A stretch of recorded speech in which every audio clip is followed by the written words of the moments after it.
Assalamualaikum warahmatullahi wabarakatuh. Alhamdulillahirabbil alamin. Marilah kita panjatkan puji dan syukur kehadirat Allah Subhanahu wa taala atas berkat dan rahmatnya kita dapat berkumpul dalam mata kuliah konsep dasar IPS. Kami dari kelompok 6 akan menjelaskan tentang konsep dasar sosiologi dan antropologi. Adapun anggota dari kelompok 6 adalah Dewi Salamah dengan NIM 2004090, Devi Asriani dengan NIM 2006730, Amalia Rizky Wandani dengan NIM 2008273, Ratna Tiara Sari dengan NIM 2008638, Lin Herlina dengan NIM 2008952, Duyani dengan NIM 2009227. Adapun bahasan yang akan kita bahas pada pertemuan kali ini, yang pertama tentang konsep dasar dalam sosiologi dan antropologi, yang kedua interaksi dan sosial, yang ketiga peran individu dalam masyarakat, yang keempat definisi kebudayaan, yang kelima contoh wujud kebudayaan, yang keenam unsur-unsur kebudayaan, yang ketujuh penyebab perubahan budaya, kedelapan ada keanekaragaman budaya Indonesia, dan yang terakhir pengaruh budaya asing. Assalamualaikum warahmatullahi wabarakatuh. Saya Lin Herlina dengan NIM 2008952 akan menjelaskan tentang konsep dasar dalam sosiologi dan antropologi. Yang pertama ada kebudayaan. Kebudayaan merupakan hasil belajar yang dapat diwariskan secara sosial yang berupa gagasan-gagasan, nilai-nilai atau benda-benda kebudayaan milik suatu kelompok tertentu. Yang kedua ada nilai sosial. Nilai sosial merupakan gagasan kolektif yang dianggap penting, dianggap baik, dianggap diinginkan, dan dianggap layak, maupun yang tidak diinginkan, tidak dianggap layak, dan tidak dianggap penting. Yang ketiga ada norma sosial. Norma sosial merupakan ukuran ideal perilaku seseorang yang diterapkan untuk memberikan batasan-batasan tertentu bagi anggota kelompoknya. Yang keempat ada sosialisasi. Sosialisasi merupakan proses dengan mana seseorang memperoleh pengetahuan, keterampilan, dan sikap yang diperlukan agar orang tersebut menjadi orang dewasa dan sekaligus bersikap sebagai pemeran aktif dalam suatu kehidupan.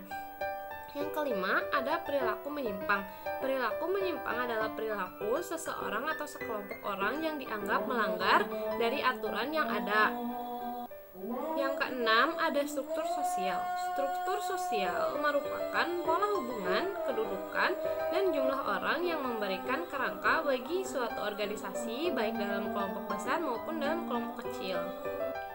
Yang ketujuh ada konflik sosial. Konflik sosial merupakan usaha untuk mencapai tujuan tertentu dari sekelompok orang atau perorangan dengan melibatkan pihak lain dengan ancaman dan juga kekerasan. Yang kedelapan ada mobilitas sosial. Mobilitas sosial merupakan gerakan perpindahan dari suatu ruang sosial ke ruang sosial yang lainnya. Yang kesembilan ada kelompok sosial. Kelompok sosial merupakan dua orang atau lebih yang melakukan pola-pola kehidupan dalam waktu yang stabil dalam waktu tertentu. Yang kesepuluh ada perubahan sosial, adalah perubahan signifikan yang terjadi sepanjang waktu dalam hal budaya maupun perilaku yang melibatkan nilai-nilai dan norma-norma. Dan yang terakhir ada lembaga sosial. Lembaga sosial merupakan suatu tata sistem kelakuan dan hubungan yang berpusat pada aktivitas-aktivitas kompleks kebutuhan khusus dalam kehidupan masyarakatnya. Selanjutnya, saya akan menjelaskan tentang pengertian sosiologi. Sosiologi merupakan ilmu yang mempelajari tentang peran masyarakat, perilaku masyarakat, dan juga sifat masyarakat. Sosiologi juga mempelajari tentang pengaruh kehidupan terhadap masyarakat. Menurut Istilah sosiologi berasal dari kata sosio yang berarti teman atau sesama dan logos yang berarti cerita. Jadi sosiologi berarti cerita tentang teman atau kawan. Yang selanjutnya adalah pengertian tentang antropologi. Antropologi berasal dari kata anthropos yang berarti manusia dan logos yang diartikan sebagai ilmu. Dari pengertian ini tampak jelas bahwa objek kajian antropologi yaitu manusia dengan segala macam perilaku, tradisi, dan segala hal yang dimilikinya. Antropologi lebih memusatkan pada kependudukan yang merupakan masyarakat tunggal dalam arti kesatuan masyarakat yang tinggal dalam daerah yang sama. Antropologi mirip seperti sosiologi, tetapi lebih pada sosiologi yang menitik beratkan pada masyarakat dan kehidupan sosialnya. Materi selanjutnya akan dijelaskan oleh teman saya. Assalamualaikum warahmatullahi wabarakatuh. Perkenalkan, nama saya Dewi Salamah dengan NIM 24490. Di sini saya akan menerangkan mengenai pengertian individu, pengertian masyarakat, pengertian peran atau sosial, dan juga peran individu dalam bermasyarakat. Materi yang pertama yaitu pengertian individu. Kata individu itu sendiri berasal dari bahasa Perancis yang berarti seorang atau perorangan. Kata ini mengacu pada satu orang manusia atau manusia itu sendiri. Menurut W.A. Gerungan, individu atau yang asal katanya dari individer berarti makhluk individual yang tidak bisa dibagi-bagikan. Nah, individu itu juga memiliki ciri khas yang melekat di dalam diri. Jadi setiap individu memiliki ciri khas masing-masing sehingga bisa dibedakan dengan individu lainnya. Yang kedua, mengenai pengertian masyarakat. Masyarakat atau dalam bahasa Inggris disebut dengan society, yaitu adalah sekelompok manusia yang minimalnya terdiri dari 2 orang yang menjalani hidup bersama, saling berhubungan, saling berkegantungan, saling terikat, dan juga saling mempengaruhi. Sehingga mereka semua ini, sekumpulan orang ini menghasilkan suatu kebudayaan. Sejalan dengan pengertian tersebut, Selo Sumarjan, seorang sosiolog Indonesia, menyatakan bahwa masyarakat adalah orang-orang yang hidup bersama dan menghasilkan suatu kebudayaan. Sedangkan menurut Muncharaningrat, masyarakat merupakan manusia yang saling berinteraksi, memiliki prasarana untuk kegiatan tersebut, saling berkaitan untuk mencapai tujuan bersama. Anderson dan Parker menyatakan secara rinci ciri-ciri dari masyarakat yang meliputi mereka sekelompok orang yang terdiri dari sejumlah orang, bertempat tinggal dalam suatu daerah yang sama atau wilayah yang sama, saling berkaitan, saling berkegantungan, lalu merupakan satu kesatuan sehingga mereka menimbulkan suatu solidaritas dalam berkehidupan. Masyarakat juga suatu perkumpulan yang dimana dinaungi oleh norma-norma yang harus mereka taati, dan dari masyarakat inilah menghasilkan suatu kebudayaan yang sama, yaitu mengenai pengertian interaksi sosial. Interaksi sosial adalah hubungan antara 2 orang atau lebih di mana perilaku atau tindakan seseorang akan mempengaruhi, mengubah, atau memperbaiki perilaku individu yang lainnya, atau bisa sebaliknya. Interaksi dapat terjadi apabila salah seorang, baik individu, itu melakukan suatu aksi dan individu yang lainnya merespon dengan melakukan suatu reaksi.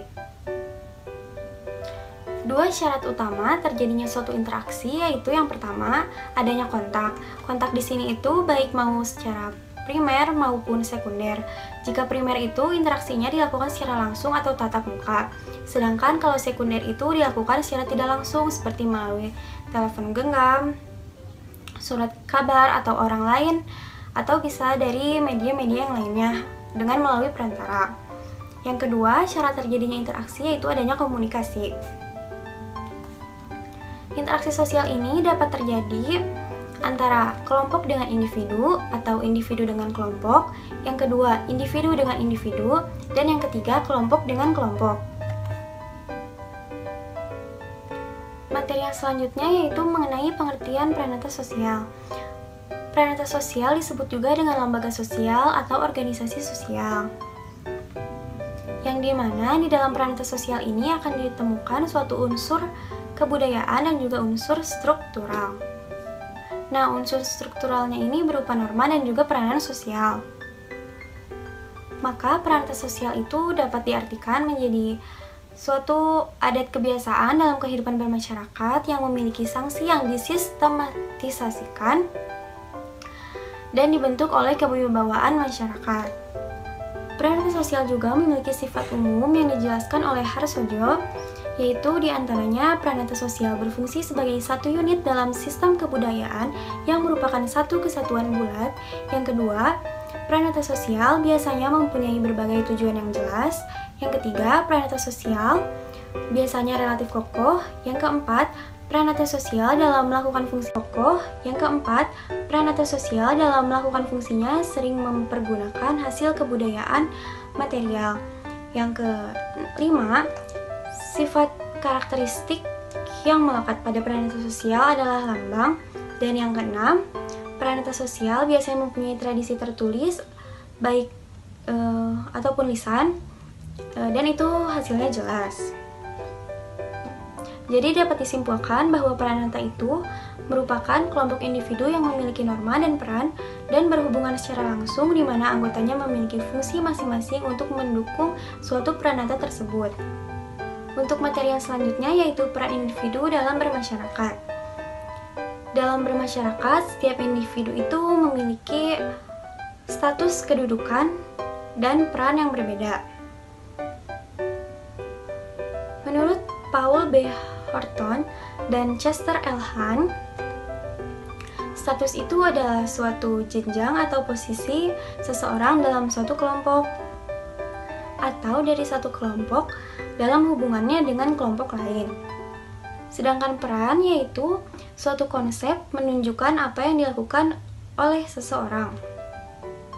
Dengan kata lain, peran adalah suatu konsep fungsional yang menjelaskan mengenai peran atau konsep fungsional yang menjelaskan mengenai peran ataupun tugas seseorang dan dibuat atas dasar tugas-tugas nyata yang dilakukan oleh seseorang. Sedangkan peran menurut D. Hendropuspito yaitu tingkah laku yang diharapkan dari seseorang yang memegang status tertentu. Dengan demikian dapat disimpulkan bahwa peran dan status itu merupakan sesuatu yang saling berkaitan. Status itu menunjuk siapa orangnya, sedangkan peran itu menunjuk apa yang dilakukannya. Dalam kehidupan sehari-hari, setiap orang memiliki tugas dan peran yang berbeda-beda. Tugas seorang guru berbeda dengan tugas seorang dokter. Begitu pula dengan tugas seorang petani berbeda pula dengan tugas seorang nelayan. Namun, setiap masing-masing itu saling membutuhkan dalam berkehidupan dan juga saling bekerja sama untuk mencapai suatu tujuan yang sama. Apabila semua tugas berjalan dengan lancar, maka semua aspek dalam kehidupan juga akan berjalan dengan lancar dan akan dicapai kesejahteraannya. Dengan demikian, peran dan kedudukan suatu individu sangatlah penting untuk tetap menjaga stabilitas dan integrasi sosial. Sekian yang dapat saya sampaikan. Wassalamualaikum warahmatullahi wabarakatuh. Assalamualaikum warahmatullahi wabarakatuh. Saya Devia Sriani dengan NIM 2006730. Di sini saya akan menjelaskan tentang definisi kebudayaan dan contoh wujud kebudayaan. Kebudayaan atau budaya berasal dari bahasa Sanskerta, yaitu budaya, yang merupakan bentuk jamak dari budi atau akal, diartikan sebagai hal-hal yang berkaitan dengan budi dan akal manusia. Menurut Kamus Besar Bahasa Indonesia, kebudayaan adalah hasil kegiatan dan penciptaan batin, akal atau budi manusia seperti kepercayaan, kesenian, dan adat istiadat. Lalu menurut Konjarasingrat, kebudayaan adalah keseluruhan manusia dari kelakuan dan hasil yang harus didapatkannya dengan belajar dan semua itu tersusun dalam kehidupan masyarakat. Lalu, contoh wujud kebudayaan.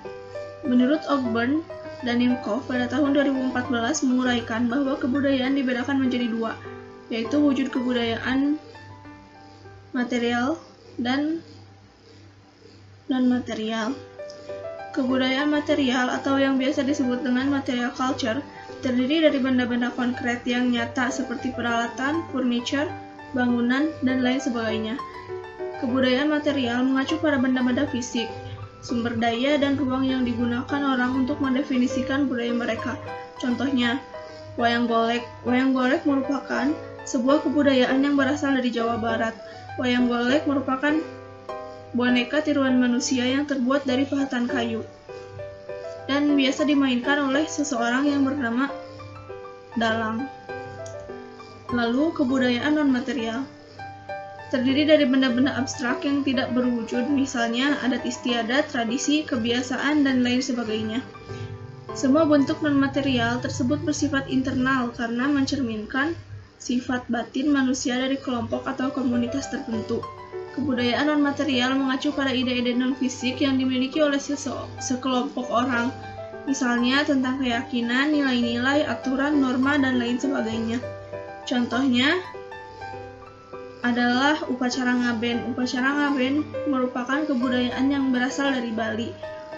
Upacara ngaben adalah sebuah tradisi yang bertujuan untuk mensucikan arwah dengan cara membakar jenazah dan diletakkan dalam sebuah wadah, lalu abu jenazah tersebut dibuang ke laut atau sungai sebagai tanda melepaskan arwah agar bersatu dengan Sang Pencipta.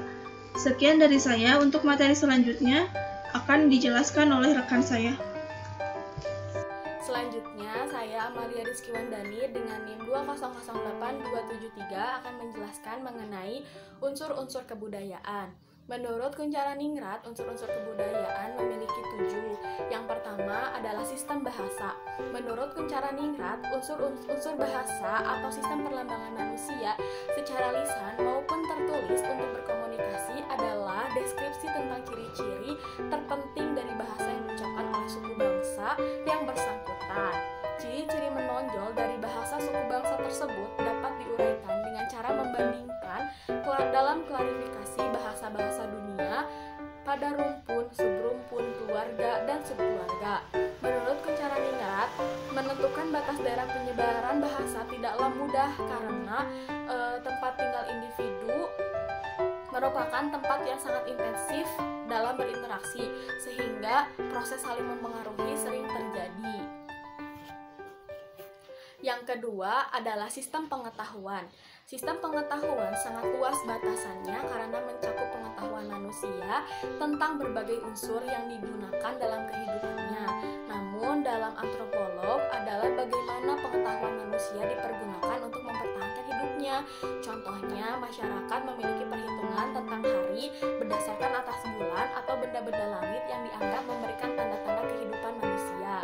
Yang ketiga adalah sistem kekerabatan dan organisasi sosial. Unsur budaya berupa sistem kekerabatan dan organisasi sosial merupakan usaha antropologi untuk memahami bagaimana manusia membentuk masyarakat melalui berbagai kelompok sosial.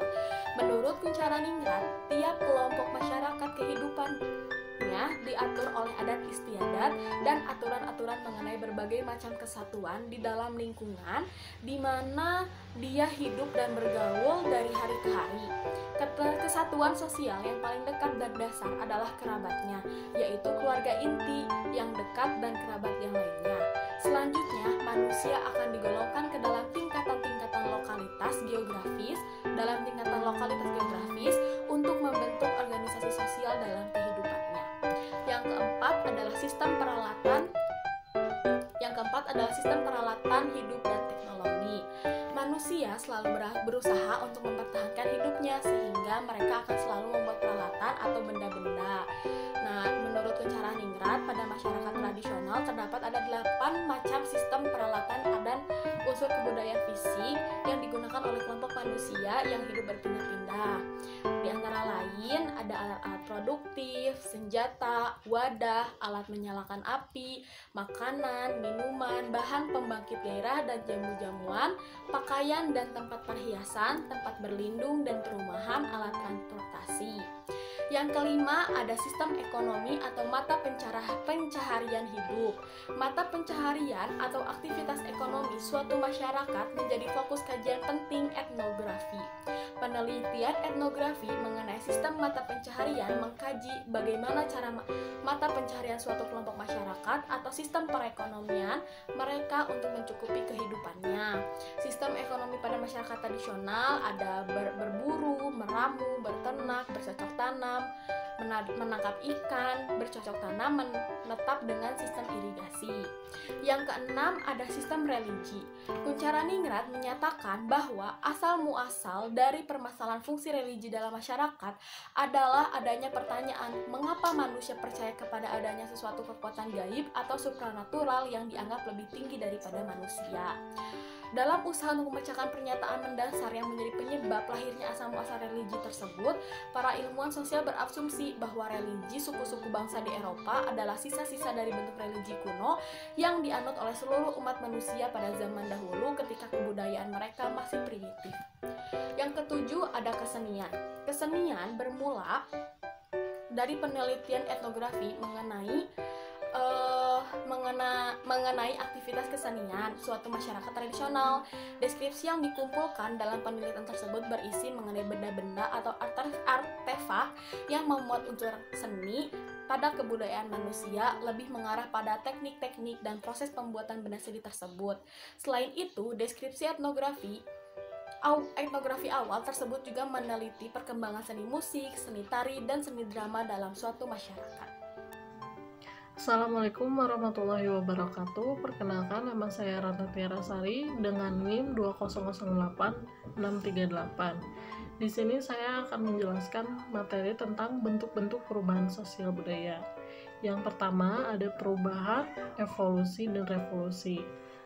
Apa itu perubahan evolusi? Perubahan evolusi adalah perubahan-perubahan sosial yang terjadi dalam proses yang lambat dan dalam waktu yang lama.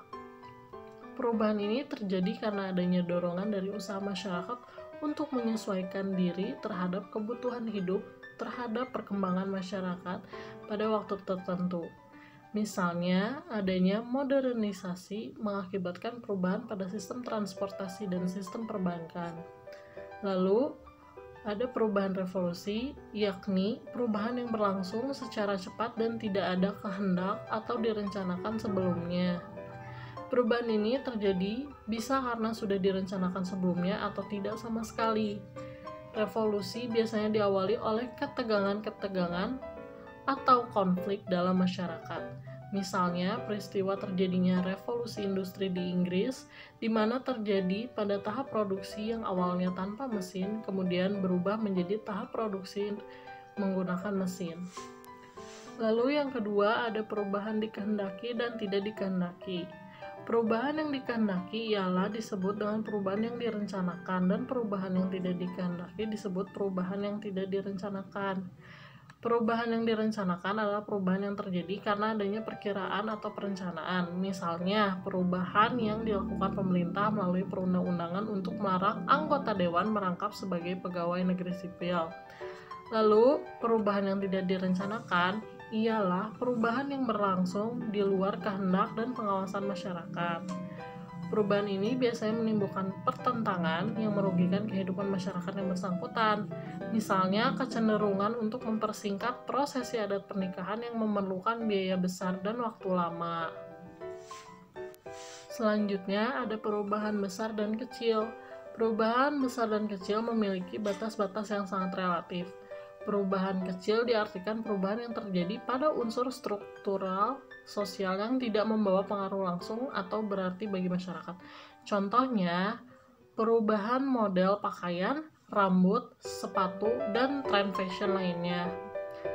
Sedangkan perubahan besar adalah sebuah perubahan yang terjadi pada unsur-unsur struktur sosial yang memberi pengaruh langsung atau berarti bagi masyarakat.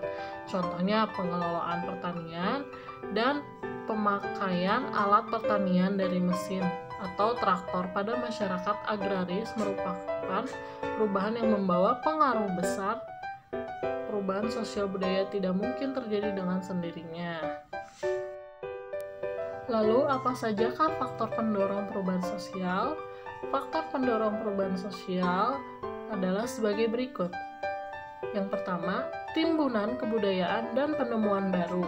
Yang kedua, perubahan jumlah penduduk, pertentangan atau konflik, terjadinya pemberontakan atau revolusi, sistem terbuka lapisan masyarakat, sifat menghargai hasil karya seseorang, dan keinginan untuk maju. Sistem pendidikan formal yang maju, orientasi ke masa depan, akulturasi, dan asimilasi. Di mana ada faktor pendorong, pasti di situ ada faktor penghambat juga. Lalu apa sajakah faktor penghambat perubahan sosial budaya? Yang pertama, ada perkembangan ilmu pengetahuan yang terhambat. Kedua, sikap masyarakat yang sangat tradisional. Tiga, kurangnya hubungan dengan masyarakat lain. 4. Adanya kepentingan yang telah tertanam kuat. 5. Rasa takut dengan adanya kegoyahan pada integrasi kebudayaan. 6. Hubungan yang bersifat ideologis. 7. Adat atau kebiasaan. Dan 8. Prasangka terhadap hal-hal baru dan menilai bahwa hidup ini buruk, susah, dan tidak mungkin diperbaiki. Perubahan sosial budaya juga memberikan dampak, yakni ada dampak positif dan dampak negatif. Dampak positif tersendiri yaitu perubahan dapat terjadi apabila masyarakat dengan kebudayaan mampu menyesuaikan diri dengan gerak perubahan. Lalu, dampak negatifnya, akibat negatif terjadi apabila masyarakat dengan kebudayaannya tidak mampu menyesuaikan diri dengan gerakan perubahan. Sekian materi dari saya. Materi selanjutnya akan dipresentasikan oleh anggota kelompok yang lain. Assalamualaikum warahmatullahi wabarakatuh. Saya Lin Herlina dengan NIM 2008952. Di sini saya akan menjelaskan tentang keberagaman budaya Indonesia. Keberagaman budaya Indonesia merupakan suatu hal yang tidak dapat dipungkiri keberadaannya. Keberagaman Indonesia menjadikan suatu pembeda antara negara Indonesia dan negara-negara yang lainnya. Salah satu contoh keberagaman budaya Indonesia adalah kesenian dan adat istiadatnya. Hal tersebut dapat terjadi karena beberapa faktor, diantaranya faktor latar belakang, keadaan geografis, dan keterbukaan bangsa Indonesia terhadap bangsa asing. Yang pertama, latar belakang sejarah. Sebelum tiba di Indonesia, nenek moyang bangsa Indonesia itu nomaden atau selalu berpindah-pindah. Nah, kebiasaan di tempat lama mereka tidak ditinggalkan, melainkan mereka bawa ke tempat baru dan mereka melanjutkan kebiasaan-kebiasaan tersebut. Yang kedua, ada perbedaan kondisi geografis. Keadaan geografis Indonesia yang terdiri dari lautan dan pegunungan yang menjadikan pola perekonomian dan keadaan sosialnya berbeda. Contohnya, orang yang tinggal di pegunungan mereka akan bermata pencaharian sebagai petani dan peternak, sedangkan orang yang tinggal di daerah pesisir pantai mereka akan lebih bermata pencaharian sebagai nelayan. Yang ketiga, ada keterbukaan bangsa Indonesia terhadap bangsa asing. Bangsa Indonesia merupakan bangsa yang sangat terbuka terhadap bangsa asing, sehingga kebiasaan-kebiasaan bangsa asing dapat masuk dan berbaur dengan kebiasaan bangsa Indonesia. Negara-negara yang pertama kali membawa perubahan kepada bangsa Indonesia adalah bangsa India, Cina, Arab, dan bangsa Eropa. Pada saat itu semakin banyak sarana dan prasarana transportasi sehingga hubungan kelompok yang semakin intensif dan terjadilah pembauran budaya. Ki Hajar Dewantara menyatakan bahwa kebudayaan nasional merupakan puncak-puncak kebudayaan daerah. Kebudayaan nasional masih tercermin dalam berbagai ide, kegiatan, makanan, dan artefak. Kebudayaan nasional juga memiliki syarat-syarat, yaitu yang pertama ada hasil karya bangsa Indonesia. Yang kedua, unsur-unsur hasil karya yang bertema pikiran atau mewujudkan ciri khas dari bangsa Indonesia. Dan yang ketiga adalah karya warga Indonesia yang dapat membanggakan seluruh bangsa Indonesia. Selanjutnya ada upaya upaya pelestarian kesenian kebudayaan asli. Menurut Senjaya tahun 1994 di halaman 286, menjaga dan melestarikan budaya Indonesia itu ada dua cara, yaitu yang pertama, culture experience. Culture experience merupakan pelestarian budaya yang dilakukan dengan cara terjun langsung ke dalam sebuah pengalaman kultural. Contohnya, jika kebudayaan tersebut terbentuk tarian, maka masyarakat dianjurkan atau dilatih untuk bisa tarian tradisional tersebut. Yang kedua ada culture knowledge. Culture knowledge merupakan pelestarian budaya dengan cara membuat suatu pusat informasi mengenai kebudayaan yang dapat difungsionalkan dalam banyak bentuk. Tujuannya adalah untuk edukasi ataupun untuk kepentingan pengembangan kebudayaan itu sendiri dan potensi kepariwisataan daerah. Dengan demikian, para generasi muda dapat memperkaya pengetahuannya tentang kebudayaannya sendiri. Selain dilestarikan dalam bentuk di atas, kebudayaan lokal juga dapat dilestarikan dengan cara mengenal budaya tersebut.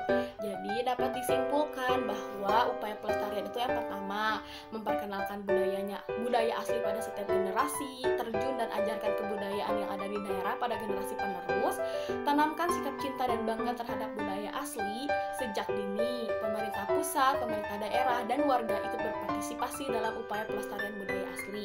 Yang terakhir adalah apresiasi setiap produk-produk dalam negeri seperti batik, kain songket, dan sebagainya. Assalamualaikum warahmatullahi wabarakatuh. Nama saya Dwiani dengan NIM 2009227 akan memaparkan tentang pengaruh budaya asing terhadap budaya asli Indonesia. Yang pertama ada budaya asing di Indonesia. Kebudayaan asing yang masuk akibat era globalisasi atau perluasan cara-cara sosial antar benua di Indonesia turut mengubah perilaku dan kebudayaan Indonesia, baik itu kebudayaan nasional maupun kebudayaan murni yang ada di setiap daerah Indonesia. Dalam hal ini sering terlihat ketidakmampuan manusia di Indonesia untuk beradaptasi dengan baik terhadap kebudayaan asing sehingga melahirkan perilaku yang cenderung ke barat-baratan atau westernisasi. Nah, yang kedua ada pengaruh budaya asing di Indonesia. Dari sekian banyak budaya asing yang masuk di Indonesia, diantaranya adalah budaya barat sesuai namanya, merupakan produk perkembangan di bilangan barat yang menekankan individualitas dan kebebasan. Sementara Indonesia merupakan bagian bangsa timur yang menghendaki harmoni, komando, dan kolektivitas. Sesungguhnya terdapat sejumlah pengaruh barat yang hingga kini terus membekas di dalam struktur kebudayaan Indonesia. Utamanya, sistem pendidikan Indonesia. Pendidikan merupakan salah satu komponen non-material kebudayaan yang punya peran signifikan dalam melestarikan suatu kebudayaan. Selain pendidikan, mekanisme administratif pemerintahan negara barat yang pernah menjajah Indonesia, yaitu Belanda, juga punya pengaruh tersendiri dalam pembentukan sistem sosial politik di Indonesia. Tidak hanya negara bagian barat saja yang mempengaruhi, tetapi negara timur seperti Cina, Jepang turut memberikan derajat pengaruh tertentu bagi perkembangan sistem sosial dan kebudayaan Indonesia. Jepang tentu saja memberikan pengaruh yaitu lewat penjajahan singkat mereka atas Indonesia. Sementara Cina yang telah punya banyak hubungan dengan Kepulauan Nusantara jauh sebelum Islam menyentuh Indonesia dan telah membentuk derajat pengaruh sendiri. Contoh-contoh pengaruh kebudayaan asing yang terjadi di Indonesia antara lain sebagai berikut: mengkonsumsi makanan siap saji atau fast food, gaya hidup yang glamorisasi bermewah-mewahan, adanya masyarakat yang menganut paham kapitalisme, hedonisme, dan sekularisme, meniru cara berpakaian gaya barat tidak sesuai dengan Indonesia sekali, mencatat rambut dengan kepirang-pirangan seperti orang barat, dan mencampur bahasa Indonesia dengan Inggris sebagai gaya bahasa.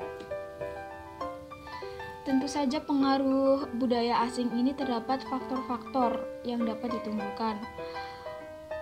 Ada berbagai faktor yang dapat menimbulkan westernisasi, diantaranya adalah sebagai berikut.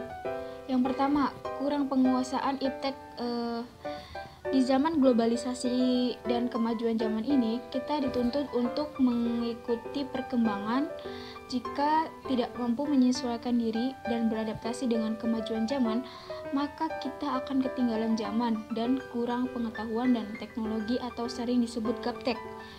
Sehingga kita dapat mudah terpengaruh oleh paham-paham bangsa barat yang tidak sesuai dengan kita gitu.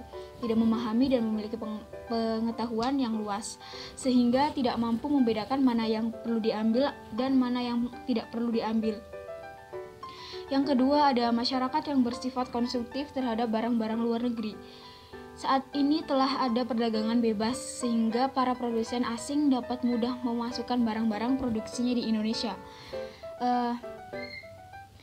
Hal ini dapat menyebabkan masyarakat cenderung konsumtif dan lebih menyukai produk asing daripada produk dalam negeri, sehingga dapat menyebabkan westernisasi mudah berkembang. Yang ketiga, ada masuknya budaya barat dan akulturasi budaya.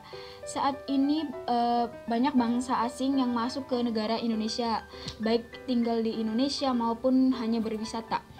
Mereka masuk di Indonesia dengan membawa budaya mereka gitu, yang tidak sedikit dari budaya mereka itu ditiru dan diserap oleh bangsa lokal. Dan terkadang budaya yang ditiru itu justru budaya yang tidak sesuai dengan budaya lokal, sehingga budaya westernisasi inilah yang berkembang dan menghancurkan budaya lokal. Dan yang keempat, ada kurangnya kesadaran masyarakat akan memilah budaya yang baik atau yang buruk. Masyarakat tak jarang yang meniru budaya asing tanpa melihat sisi baik maupun sisi buruknya. Mereka berpikir bahwa mereka akan terlihat keren gitu dan dianggap modern jika mengikuti budaya asing. Nah, adapun dampak budaya asing di Indonesia menyebabkan multi efek, di mana budaya Indonesia perlahan-lahan semakin punah. Berbagai iklan yang mengantarkan kita untuk hidup gaul dalam konteks modern dan tidak tradisional, sehingga memunculkan banyaknya kepentingan para individu yang seharusnya berada di atas kepentingan orang lain. Akibatnya terjadi sifat individualisme semakin berpeluang untuk menjadi budaya kesehariannya.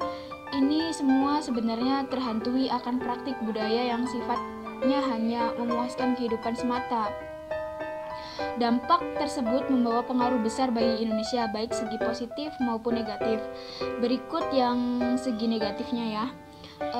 Masuknya paham-paham barat yang dapat merusak moral bangsa, lunturnya jiwa nasionalisme bangsa, sikap individualistik, kesenjangan sosial, melunturkan semangat cinta dan akan bangsa dan budaya sendiri, gaya hidup yang bersifat konsumtif, mencari segala sesuatu dengan instan. Terus yang terakhir ada budaya barat yang dikenal dengan konsep liberalisme yang mengakibatkan munculnya seks bebas, pornografi dan lain-lain.